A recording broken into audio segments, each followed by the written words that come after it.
Comment utiliser l'armée de fans de vos concurrents pour son propre projet? Pokémon, Pikachu et pour les fans de la première heure, Salamèche, Bulbizarre et Carapuce ne vous sont sûrement pas inconnus. La franchise Pokémon est un succès planétaire. Des dizaines de jeux vidéo, plus de 20 ans d'existence et une passion transmise de génération en génération. La sortie de Pokémon Go il y a 2 ans a d'ailleurs démontré toute la puissance de l'univers et des fans. Peu de licences de jeux vidéo peuvent se vanter d'un tel palmarès. Et Nintendo et Pokémon Company ont créé une véritable poule aux œufs d'or. Mais pour autant, est-ce que le succès est éternel? Voici Temtem, un copycat de Pokémon qui vient de lever 500 000 $ en financement participatif. Ses soutiens, les fans de Pokémon.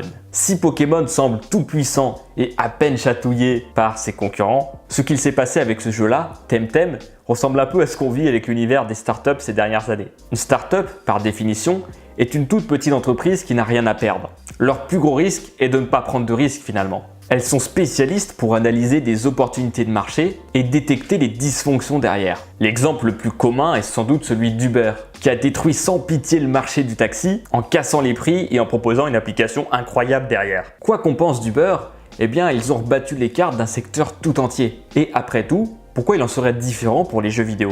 Ici, Temtem est une réponse sur mesure pour les fans de la première heure. Si Pokémon est connu du monde entier et si le jeu était révolutionnaire à l'époque, aujourd'hui, il faut quand même avouer qu'il a du mal à se renouveler. Les histoires se ressemblent, le mode multijoueur se résume juste à affronter d'autres personnes, et les jeux, une fois sortis, sont vite limités puisqu'il n'y a pas vraiment de système de mise à jour. Et l'équipe de Temtem, justement composée de fans de la série, ont appuyé là où ça fait mal. En utilisant toutes les connaissances et les retours des joueurs des premières heures, ils ont construit une réponse parfaite pour eux. Un jeu reprenant toutes les mécaniques, adapté à la compétition, mis à jour régulièrement, jouable à plusieurs et disponible sur toutes les consoles et PC. La licence Pokémon, elle, est limitée à Nintendo. C'est en même temps une force parce que du coup, la licence profite des fans du constructeur de consoles japonais. Mais ce manque d'ouverture pourrait-il les faire tanguer? Et Temtem récolte 500 000 $ sur l'unique base des fans de Pokémon, leur concurrent principal finalement. Et ils ne se cachent à aucun moment de la copie du jeu. Ils le mentionnent même sur leur page de vente. Étant donné que Temtem est très influencé par une franchise bien connue,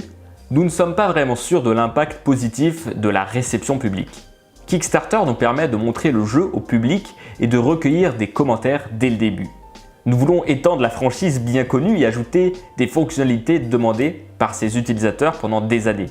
Mais nous devons voir s'il y a suffisamment d'intérêt pour cela avant de se lancer dans cette grande aventure. Alors du coup, qu'est-ce que vous pouvez tirer de cette histoire? Le sujet ici est un peu particulier parce qu'on parle de comment attaquer un marché et non d'une technique de vente directe. Je vous expliquais en quoi la licence Pokémon commençait à vraiment prendre des risques en freinant l'évolution et le renouvellement. Et c'est un exemple représentatif de ce que nous vivons aujourd'hui. Les grands groupes, les entreprises et les professions bien établies peinent à se renouveler. Et elles sont challengées par des nouveaux acteurs qui, eux, par définition, n'ont absolument rien à perdre. Et donc oui, prendre des risques est délicat, mais personne n'est épargné par le renouvellement d'un marché. Et du coup, votre mission, la leçon que vous pouvez tirer de cette vidéo diffère en fonction de votre rôle. Si vous êtes un nouveau challenger, identifiez les problématiques générales d'un marché et créez un produit qui répond parfaitement à ces problématiques-là. Vous pourrez de cette manière capter tous les déçus de la solution concurrente. Et si vous êtes en place sur un marché depuis longtemps, quelles sont les grandes problématiques générales de votre marché? Qu'est-ce qui a vieilli et pris la poussière d'une certaine façon?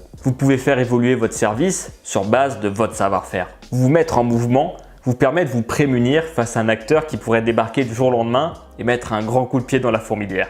Comment est-ce que vous pouvez utiliser l'audience d'autrui pour faire parler de vous? Si cette vidéo vous a plu, vous pouvez vous abonner et mettre un petit pouce bleu. Et également, j'ai créé un guide complet sur le marketing viral. Il va vous apprendre à partager et diffuser vos idées au plus grand nombre. Ça se trouve sur 112ventes.fr/viral et le lien est disponible dans la description de cette vidéo. Merci à vous et à très bientôt.